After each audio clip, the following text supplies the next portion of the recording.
Hello everyone, आप सभी का बहुत बहुत स्वागत है मेरे चैनल बीएल स्टोरी टेलर पे। और आज मैं आपके साथ नेक्स्ट पार्ट लेके आई हूँ लव अफेयर का। चलिए उसे शुरू करते हैं। और इससे पहले मैंने गाइस एक और पार्ट शेयर कर दिया था, उससे ज़रूर सुनिएगा इस पार्ट को, तभी आपको समझ में आएगा कि इस पार्ट में क्या चल रहा है। तो अगर आपने पिछला पार्ट सुना है तभी आपको ये पार्ट समझ में आएगा।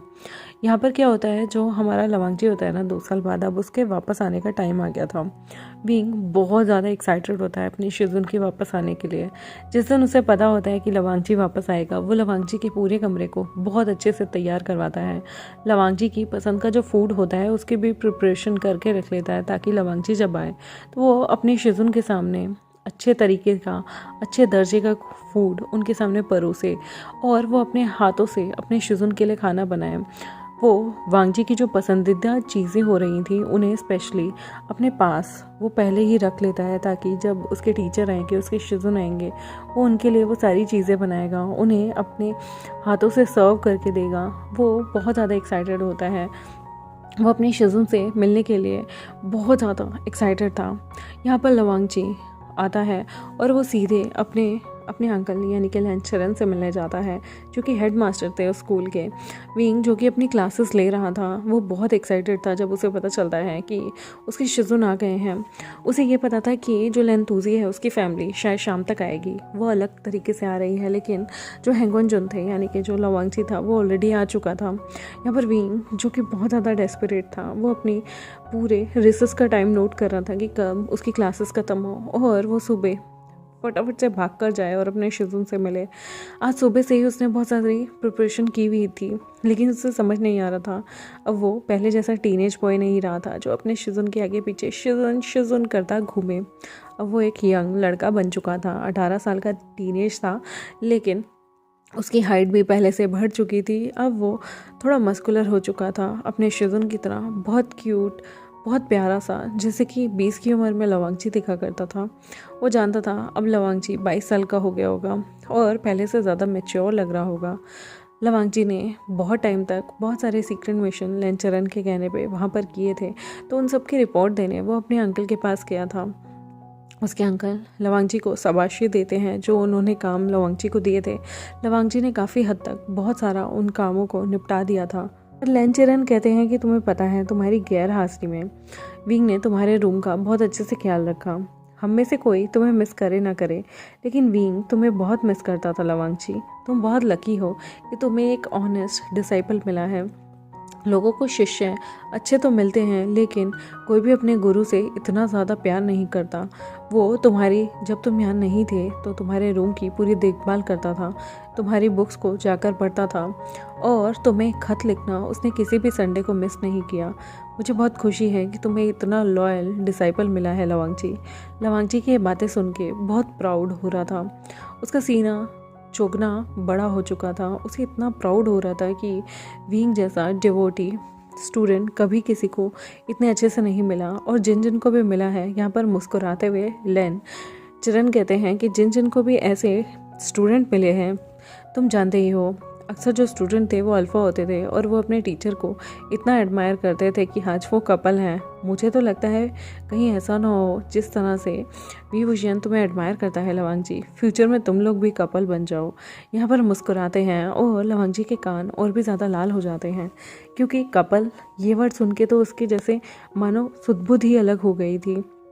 वो मन में सोचता है कि उसे विभूषण पसंद है, लेकिन क्या ये पसंद वो पसंद है जो जैसे कि शीलियन और हुआचंग के बीच है, या फिर जैसे कि देखा जाए मोरन और चुगवेनिंग। और हम शेंचनचियो और लो भिंगे को तो भूल ही जाते हैं।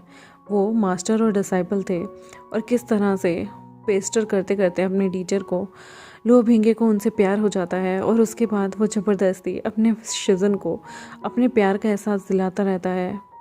तल्खियाँ आती हैं, मिसअंडरस्टैंडिंग होती है, लेकिन आखिर में ये जो अल्फ़ा थे वो अपने अपने ओमेगा शिजुन को पटा ही लेते हैं। यहाँ पर वांगजी मन में सोच रहा था कि क्या विंग को मैं पसंद भी होऊंगा, वो तो मुझे एक शिजुन की नज़र से देखता है। यहाँ पर बहुत इम्पेशेंटली एक दरवाजे पे नोक होता है। वांगजी की आंखें ऊपर उठ जाती हैं। वहाँ पर बाहर से आवाज़ आती है, क्या मैं अंदर आ जाऊँ हेडमास्टर? क्या हैंगवनजुन अंदर हैं? क्या शिजुन आ गए हैं? यह आवाज़ जो इम्पेशेंटली थी ये और किसी की नहीं बल्कि विंग की होती है। वो इम्पेशेंटली वहाँ पर इंतज़ार कर रहा था अपने शिजुन के अराइवल का।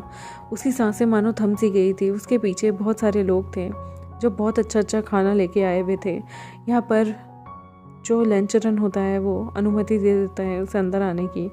विंग जैसे ही अंदर आता है वो देखता है एक बहुत बड़े बालों वाला इंसान जिसके लंबे काले घने बाल थे और उसकी तरफ उस इंसान की पीठ थी जिसके माथे पे रिबन भी बंधा हुआ था।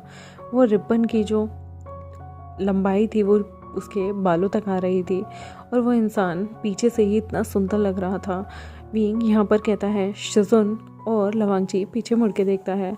लवांगजी विंग को देखता है जो अब पहले की तरह वो टीनेज लड़का नहीं था, ये बड़ा हो गया था, ये काफ़ी स्मार्ट हो चुका था, सुंदर भी था। और विंग की स्माइल जो कि उसकी स्माइल सबसे यूनिक, सबसे प्यारी, सबसे ब्राइट है, उसे देख के लवांगजी स्माइल करता है और कहता है विंग तुम कैसे हो। यहाँ पर कहना तो बहुत कुछ चाहते थे लेकिन मुंह से शब्द सिर्फ इतना निकलता है कि विंग तुम कैसे हो।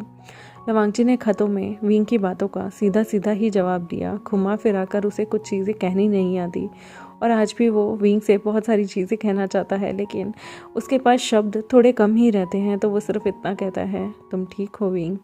और विंग कहता है यस मास्टर, आप कैसे हैं शिजुन।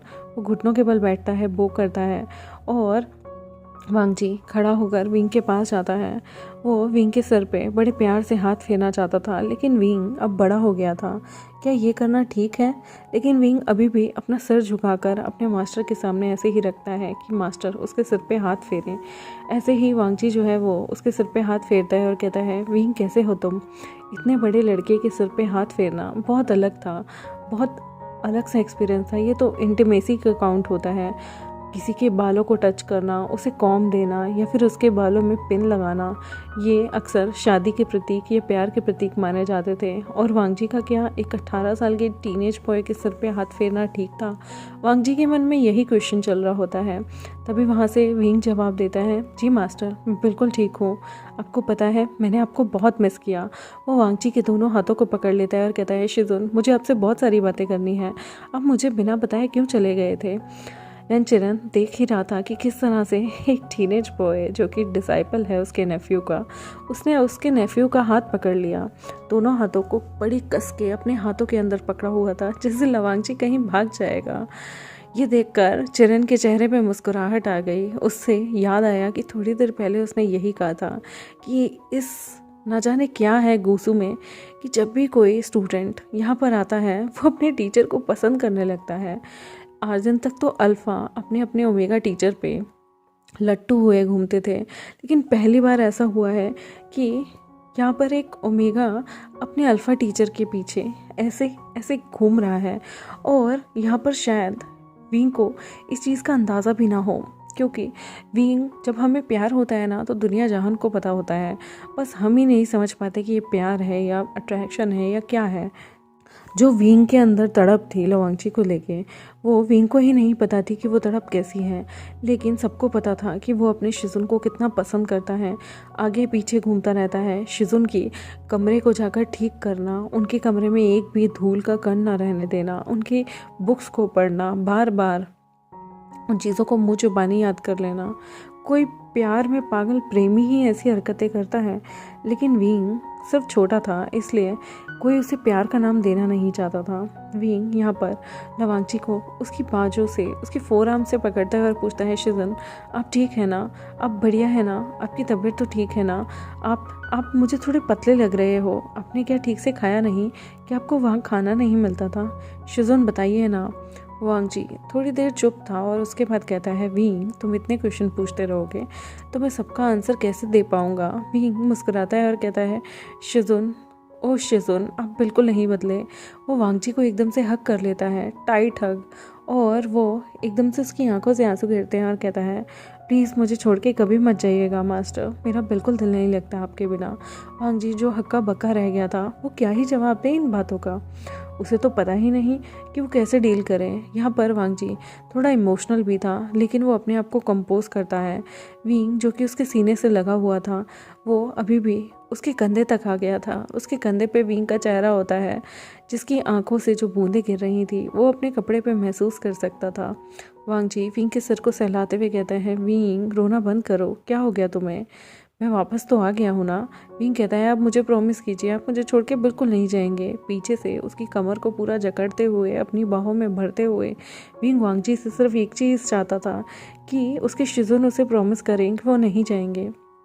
लेंचरन यहाँ पर खांसते हुए कहते हैं, मैं भी यहाँ हूँ विंग, तुम इतने ज़्यादा इमोशनल क्यों हो रहे हो? डोंट वरी, वांग जी अब कहीं नहीं जाएगा। विंग वांग जी की अपनी आंखों से उसकी आंखों में देखने लगता है। वांग जी भी नोट करता है कि हाँ, अब मिशन कंप्लीट हो गया है, अब मुझे कहीं भी जाने की ज़रूरत नहीं है। विंग अभी भी उसे क्लिंगी हुआ था। वांग जी उससे खुद को छुड़वाता है और विंग इमोशनल होते हुए अपने आंसुओं को पोंछते हुए कहता है, ओह शिट, मैं तो जल्दीबाजी में भूल ही गया। शिजुन, आप क्या खाएंगे? मैंने आपके लिए बहुत सारी चीज़ें तैयार करवाई हैं। यहाँ पर पीछे 3 सर्वेंट्स थे। तीनों सर्वेंट्स के हाथ में ट्रे थी और ट्रे के अंदर गर्मा गर्म खाना था, जिसमें एक में सूपी नूडल्स थे, दूसरे में वॉन्टन थे जो कि वेज बने हुए थे, और तीसरे में टोफू की रेड बीन्स के साथ सब्जी थी। विंग यहाँ पर लवांगची को कहता है, मास्टर आप क्या खाना चाहेंगे, बताइए मुझे। आपके लिए आपकी फेवरेट सब्जियाँ मैंने बनवा रखी हैं, तो चलिए ना, पहले आप खाना खा लीजिए। चरण कहता है, खुशबू तो बहुत अच्छी आ रही है। विंग, तुम मेरे लिए तो कभी खाना नहीं बनाया और तुमने यहाँ वांगजी के लिए खाना बनाया है, नॉट फेयर, अच्छी बात नहीं है बिल्कुल भी। तुम्हारे सारे लेटर मैं और शिचन देते रहे 2 साल तक। हम तुम्हारे लिए कितना काम करते रहे, तुम्हारी शिजुन से तुम्हारे सारे लेटर लेके भी आते थे और डिलीवर भी करवाते थे, और उसके बावजूद हमारे लिए कुछ भी नहीं। और वांगची के आते ही उसके लिए ये वॉन्टन, ये सूपी नूडल्स और तो और वो टोफू रेड बीन्स के साथ, वो तो मेरा फेवरेट है, क्या मैं वो चख सकता हूँ? विंग कहता है, मैंने बहुत सारा बनाया है, ये आप शिजुन के लिए दे दीजिए, मैं आपके लिए किचन से और मंगवा देता हूँ। यहाँ पर मुस्कुराते हुए लेंचरन कहते हैं, क्यों ना आज हम मेरे ही कैबिन में बैठ के खाना खाएं, वैसे भी बहुत दिन हो गए मैंने वांगजी के साथ खाना नहीं खाया। विंग, चलो सारा खाना मेरे ही कैबिन में मंगवा लो, मैं शिचन को भी मैसेज कर देता हूँ, हम यहीं खाना खा लेंगे। यहाँ पर जो लेंचरन होता है वो डिसाइपल से कह के बाकी के यहाँ पर शिचन को भी बुला लेता है और वो सारे मिलके एक साथ खाना खाने लगते हैं। विंग ने काफ़ी सारा खाना बनाया था, वांगची के लिए ही नहीं बल्कि अपने दोस्तों के लिए भी बनवाया था। वहाँ पर वो सारे विंग के हाथ का बना खाने का लुत्फ़ उठाने लगते हैं, जो कि सच में बहुत डिलीशियस बना हुआ था। वो लोग धीरे धीरे खाने लगते हैं। वहाँ पर विंग ने दाल स्टफ़ की हुई उबली हुई दाल का पेस्ट बनाकर उसे एक बन के अंदर स्टफ़ करवाया हुआ बहुत टेस्टी सा बन बनवाया होता है, जो कि बिल्कुल हिमाचल के सिड्डू जैसा ही लगता है, और घी में उसे बनवाया होता है। वो इतना अच्छा पाव बन था ना कि जब उसे सब खाते हैं तो वो सब एकदम मेस्मराइज हो जाते हैं। लैंडसेक्ट में ज़्यादा मसाले खाने की अनुमति किसी को नहीं थी, क्योंकि वो कल्टीवेशन ऐसा करते थे कि उन्हें हल्का खाना खाना पड़ता था, जिसकी वजह से अगर वो ज़्यादा मसाले वाला खाना खाएंगे और वो मसाले अगर उन्हें डाइजेस्ट नहीं हुए तो उनकी बॉडी में ख़राबी कर सकते हैं। यहाँ पर वैसे ही हल्का मसालेदार खाना जो था वो विंग ने उन लोगों के लिए बनवाया था। सूपी नूडल, वॉन्टन थोड़े थोड़े खाने के बाद जब उस बन को खाया गया तो उनके मुंह का जो जायका था वो बहुत ही लजीज था।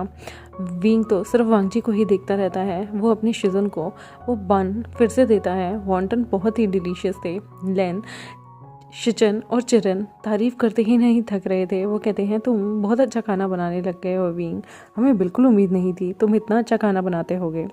वांगची विंग को देख रहा था, जो कि सिर्फ उसे एकटक नज़र देखे ही जा रहा था। यहाँ पर शिचन और चिरन मुस्कुराते हैं उन दोनों को इस स्टेट में देख के। वांगची थोड़ा सा घबराता है, उसके कान लाल हो जाते हैं। तभी विंग उसके कान के पास आता है और कहता है, शिजुन क्या आप ठीक हैं, क्या आप बीमार हैं? वांगची कहता है, क्या हुआ, क्यों पूछ रहे हो ऐसा? तो विंग कहता है, आपके कान लाल हो रहे हैं और आपकी गर्दन भी, क्या आप ठीक हैं, कहीं आपको कुछ काटा तो नहीं? वो वांगची के बाल हटाकर उसकी जो गर्दन होती है उस पर हाथ लगा के देखने वाला होता है कि वांगची को बिल्कुल अलग सा फील होता है, क्योंकि जो कान के पीछे का एरिया होता है ना, वो इंसान का बहुत सेंसिटिव होता है और बहुत इरोटिक मोमेंट को हिट कर सकता है। और वहीं गलती से विंग ने छू लिया था, जिसके बाद वांगची की पूरी शरीर जो है वो कांप जाता है। वो ऑलरेडी एक अल्फा था और उसके फेरोमोन्स आसपास रिलीज़ होने लगते हैं, जिसे देख के शिचन और चिरन भी थोड़ा सा खांसते हैं और कहते हैं, वांगची क्या हुआ, तुम्हारे फेरोमोन्स यहाँ क्यों आ रहे हैं। विंग जैसे ही उसकी वो खुशबूदार फेरोमोन्स को सूंघता है, उसे बहुत अलग सी फील आती है। वो कहता है, मास्टर आपके फेरोमोन्स कितने अच्छे हैं, इनमें से चंदन की खुशबू आ रही है। वांगजी विंग की तरफ देखता है, वो थोड़ा एम्बैरस फील करता है और धीरे धीरे खाना खा ही रहा होता है। विंग यहाँ पर अपने मास्टर को कहता है, आपके लिए मैंने स्पेशल एक ड्रिंक भी बनवाई है, अगर आप पीना चाहें तो। मैंने आप लोगों के लिए गुलाब की पत्तियों की छोटी सी चाय बनवाई है, जिसमें थोड़े से गरम मसाले भी डाले गए हैं, वो आप लोगों की सेहत के लिए अच्छा होगा। और उसमें मैंने केसर और इलायची भी डाली है, वो आगे आपके गले वगैरह ख़राब नहीं करेगी। यहाँ पर विंग वो मसाला टी, जो कि खड़े मसालों से बनी हुई थी और वो बिल्कुल भी खट्टी नहीं थी, शहद के साथ उसे बनाया गया था, विंग उन लोगों को सर्व करता है। वांगची को वो जैसे ही एक ग्लास में सर्व करके देता है, वांगची विंग के हाथों से उस चाय को लेता है और चखता है। वांगची को वो चाय काफ़ी अच्छी लगती है और बाकी सबको भी। यहाँ पर मुस्कुराकर शिचन कहते हैं कि मास्टर वे, आप काफ़ी अच्छी चाय बनाते हैं, प्लीज़ कभी फुर्सत मिले तो मेरे लिए भी बना दीजिएगा। इतनी अच्छी और टेस्टी चाय पीने के बाद तो मुझे ऐसा लगता है कि मेरे दिन की सारी थकान ही दूर हो जाएगी। क्यों लवांगची? लवांगची यहाँ पर बिल्कुल भी मुंडी नहीं ऊपर उठा रहा था और वो बस करके ही जवाब देता है। विंग अचानक से लवांगची का हाथ पकड़ के कहता है, मास्टर क्या आपकी तबीयत ठीक नहीं है? अचानक से आपको क्या हो रहा है? वांगची यहाँ पर विंग का हाथ दूर करना चाहता था, लेकिन उसमें कुछ भी हिम्मत नहीं हो रही थी। वो अपने ही कपड़ों को ज़ोर से पकड़ लेता है और कहता है, विंग तुम्हें खाना खाना चाहिए। यहाँ पर चिरन और शिचन मुस्कुरा रहे होते हैं और वांगची शर्मसार हो रहा था। विंग जो कि चीज़ों से अनजाना था, यहाँ पर सारे आराम से खाना खाते हैं और विंग सुपर एक्साइटेड होकर वांगची से पूछता है, मास्टर आपको मेरा बनाया खाना कैसा लगा? पता है मैंने सुबह से इस चीज़ की तैयारी कर रहा था, सुबह से ही मैं किचन में जाकर आपके लिए पहले अपने हाथों से मैंने नूडल्स तैयार किए और फिर नूडल्स को बॉइलिंग के लिए रख दिया, फिर उसे अच्छे तापमान में सुखाया और अब जाके ये सूपी नूडल्स मैंने बनाए थे और वॉन्टन भी मैंने इसी प्रक्रिया से बनाए थे। और आपको पता है ये रेड बीन्स वाला, ये तो कल रात से मैंने बीन्स जो थी भिगोई हुई थी, ताकि आज इनका स्वाद और भी उभर के आए।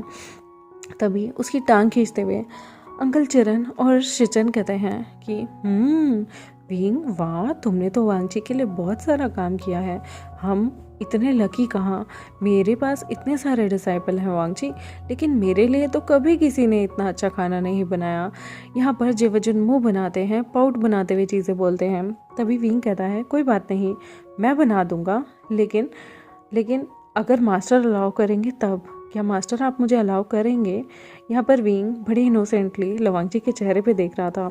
लवांगची यहाँ पर खांसता है और कहता है, मुझे क्या प्रॉब्लम होगी? अगर तुम ब्रदर के लिए बनाना चाहते हो तो तुम बना सकते हो, वो तुम्हारी अपनी इच्छा है। यहाँ पर चरण कहता है, ओ रियली, क्या विंग मेरे लिए भी खाना बना सकता है? विंग प्राउडली कहता है, बिल्कुल, आप तो हेड मास्टर हैं। यहाँ पर वो मुस्कुराते हैं और कहते हैं, लवांगची तुम्हारा डिसाइपल बहुत अच्छा है। अब तो मुझे भी जेलसी हो रही है कि मुझे मेरी उम्र के टाइम पे ऐसा डिसाइपल क्यों नहीं मिला। सच में मुझे जो डिसाइपल मिले वो अलग ही लेवल के थे और शायद मैं इतना खड़ूस था और गुस्सा करता था कि मेरे आगे तो वो कुछ बोल ही नहीं पाते थे। यहाँ पर मुस्कुराते हुए शिचन भी टांग खींचने लगता है लवांगची की और कहने लगता है, हाँ वांगची, काश कि यंग मास्टर वे ने तुम्हारी जगह मुझे चूज़ किया होता। मुझे इतनी खुशी होती ना कि यंग मास्टर वे मेरे लिए इतना खाना बना के लेके आते। देखो मैं कितना कमज़ोर हो गया हूँ, ऐसा डिसेबल पाके तो शायद मेरा वेट भी गेन हो जाता। और इतना अच्छा फ्रेश खाना, और वो भी इतना ताज़ा खाने के बाद शायद मेरे चीक्स भी और ज़्यादा रेड हो जाते, मैं बहुत ज़्यादा खूबसूरत भी लग सकता था। यहाँ पर विंग मुस्कुराते हुए बोलता है नहीं नहीं ऐसा नहीं है, आप तो अभी भी इतनी खूबसूरत हैं, आपकी ब्यूटी सबसे ज़्यादा है, आप दोनों यंग जेड सबसे ज़्यादा ब्यूटीफुल माने जाते हैं। ये बात सुनकर वांगची के कान लाल होते हैं और शिचन मुस्कुराते हुए कहता है अच्छा, क्या मैं और वांगची इतने ज़्यादा फेमस हैं कि हम सबसे ज़्यादा ब्यूटीफुल माने जाते हैं? तो विंग मुस्कुराते हुए कहता है शिजुन तो है ही ब्यूटीफुल, और आपकी सुंदरता भी। अक्सर मैंने जंगचा से सुना है, वो हमेशा कहता है कि आप बहुत ब्यूटीफुल हैं, आप सबसे ज़्यादा ग्रेसफुल हैं, आपकी स्माइल सबसे अच्छी है, और वो बहुत तारीफ़ें करता है। यहाँ पर शिचन खांसते हुए कहता है ओह, तुम्हारा ब्रदर मेरी इतनी तारीफ़ें करता है, मुझे तो ये बात पता ही नहीं थी। चलो, कोई तो है जो मेरे पीछे से मेरी तारीफ़ करता है। यहाँ पर वांगची कहता है ब्रदर। यहाँ पर वांगची जानता था कि वो लोग उसके कान खींच रहे हैं, टांगे खींच रहे हैं, लेकिन वांगची जो है वो जब सबकी बातें ख़त्म हो जाती हैं तो उसके बाद वो अपने कमरे में रेस्ट करने के लिए जाता है। लेकिन वो देखता है कि पीछे पीछे विंग भी आ रहा होता है। वो विंग को यहाँ पर कहता है क्या हुआ, तुम क्यों आ रहे हो? विंग कहता है कुछ नहीं कुछ नहीं, वो मैं देखना चाहता था कि आप ठीक से सो जाओगे या नहीं। वांगची कहता है अब तुम जाओ। विंग कहता है बट मैं आपको रूम तक तो छोड़ने आ सकता हूँ ना। वांगची विंग को घूर के देखता है और कहता है जाओ। विंग कहता है बट रूम के बाहर तो छोड़ने दो ना। वांगची कहता है नहीं, अभी के अभी जाओ, मुझे कुछ काम है, चलो तुम जाओ यहाँ से। कुछ बड़ों की भी अपने सीक्रेट काम होते हैं, हर बार ऐसे जिद नहीं करते। विंग यहाँ पे कहता है ओके। अच्छा, मैं आपको एक चीज़ बताना चाहता हूँ कि मैंने यहाँ पर कल ना क्विडिच का एक बहुत बड़ा कंपटीशन हो रहा है, क्या आप मेरे लिए उसे देखने आएंगे? पक्का प्रॉमिस, मैं बहुत अच्छा परफॉर्म करूँगा और आपको कभी भी लेट डाउन नहीं होने दूंगा। वांगची कहता है कल की कल देखेंगे, ठीक है, मैं अभी जा रहा हूँ। विंग कहता है अगर आप नहीं आए तो मैं नहीं खेलूँगा। वांगची कहता है विंग तुम बहुत ज़िद्दी बन रहे हो। विंग कहता है आप मुझे बिना बताए गए थे, आपकी पनिशमेंट बनती है, और आप मेरे लिए कुछ लेके भी नहीं आए। वांगची कहता है किसने कहा है मैं तुम्हारे लिए कुछ नहीं लेके आया? विंग कहता है फिर आप मेरे लिए क्या लेके आए हैं? वांगची अपने पास से कुछ कैंडीज़ निकालता है और कहता है ये देखो, तुम्हारी फेवरेट इनमें से जो भी हो तुम ले लेना। विंग कहता है लेकिन ये तो सारी मेरी फेवरेट है। अच्छा, आप इतनी सारी कैंडीज़ लेके आए हैं तो आप ये बाकी की किसे देने वाले हैं? वांगची कहता है किसी को भी नहीं। विंग कहता है कि आपको भी कैंडीज़ पसंद है? वांगची कहता है नहीं, मैं ये तुम्हारे लिए ही लेके आया हूँ, अगर इनमें से कुछ तुम्हें पसंद नहीं आएगी तो अपने किसी और फ्रेंड को दे देना।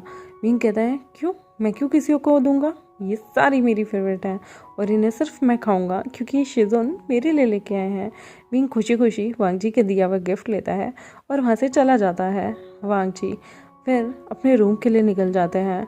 वांगची बहुत बुरी तरह से अपने कपड़ों को पकड़ता है, अपने रूम को बंद करता है और अपने सीधा बेड पे जाकर लेट जाता है।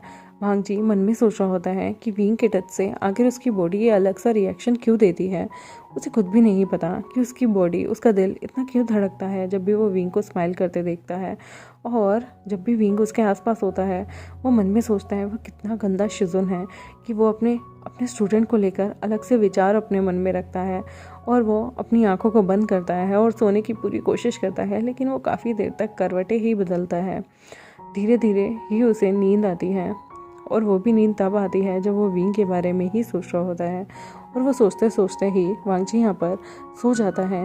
विंग यहाँ पर बहुत सारी मस्ती करता है, वो जंगचा, यानली और बाकी सबको, यहाँ तक कि वेनिंग को भी ये शो ऑफ करता है कि उसे उसके शिजुन ने क्या क्या चीज़ें खाने के लिए दी। उसके शिजुन आए हैं लेकिन उसके बारे में बिल्कुल नहीं भूले, और वो उन्हें बताता है कि शिजुन के लिए जब उसने जो खाना तैयार किया वो किस तरह से हेडमास्टर को और लेन शिचन को भी बहुत ज़्यादा पसंद आया। जब वो लेन शिचन की बात करता है तो जंगचा जलने लगता है और कहता है अच्छा, ऐसी क्या बात है? विंग कहता है मेरी टी बनाई इतनी पसंद आई कि जो शिजुन हैं, जेवजुन, वो चाहते हैं कि मैं उनके लिए भी वो टी बनाऊं जो कि मैं हैंगवनजुन के लिए बनाना चाहता हूँ, शिजुन के लिए बनाना चाहता हूँ। जंगचा कहता है अच्छा, ऐसी बात है, वैसे भी वो जो टी है ना वो मेरे सेक्ट की है, तो अगर शिजुन को, वो भी मेरे शिजुन को अगर कुछ चाहिए होगा तो मैं बना के दे दूँगा, तुम अपने शिजुन के लिए बनाओ, कोई ज़रूरत नहीं है मेरे शिजुन के लिए बनाने की, उनके लिए मैं हूँ ना। विंग कहता है ओह जेलसी, कहीं से कुछ जलने की बदबू आ रही है। जंगचा उसे मारने लगता है। विंग इधर उधर भाग जाता है और कहता है शिजे, देखो ना, जंगचा मेरे से पंगे ले रहा है, अगर मैंने इसके साथ कुछ उल्टा सीधा कर दिया ना तो देखो इससे कौन शादी करेगा, अगर मेरे कोई नाखून वाखून लग गए तो कोई कोई भी इसे नहीं पसंद करेगा। और हाँ, देखो ना कितना जल रहा है ये। मैंने इसके शिजुन के लिए कॉफ़ी बनाई और एक चाय बनाई और उन्होंने मेरी तारीफ़ कैसे कर दी। देखो, इसे बर्दाश्त ही नहीं हो रहा, कितना सड़ेला है ये। ऐसे ही वो लोग मस्ती करने लगते हैं। कभी जंगछा विंग के पीछे भाग रहा होता है और कभी विंग जंगछा के, और इनकी मस्ती वाला दिन ऐसे ही पूरा निकल जाता है। आई होप गाइस आपको ये पार्ट अच्छा लगा मेरे चैनल को सब्सक्राइब, वीडियोस को लाइक, बेल आइकन को प्रेस कर दें। और बहुत सारे ऐसे मोमेंट आने वाले हैं लवांगची और विंग की ज़िंदगी में जो इनकी ज़िंदगी को बहुत ज़्यादा काफ़ी मेसी भी करेंगे और काफ़ी मज़ेदार भी कर देंगे। आगे देखेंगे कि विंग को कभी रियलाइज़ होगा कि वो लंगचा को इतना स्पेशल फील करा रहा है, जिसकी वजह से उसके शिजुन के मन में उसके लिए कोई सॉफ्ट कॉर्नर डेवलप हो रहा है, या फिर वो सॉफ्ट कॉर्नर पहले से ही डेवलप था। ये देखेंगे हम आने वाले पार्ट्स में। मेरे चैनल को सब्सक्राइब कर दे गाइस, बेल आइकन को प्रेस कर दे और वीडियोस को लाइक करना बिल्कुल मत भूलिएगा। Bye bye.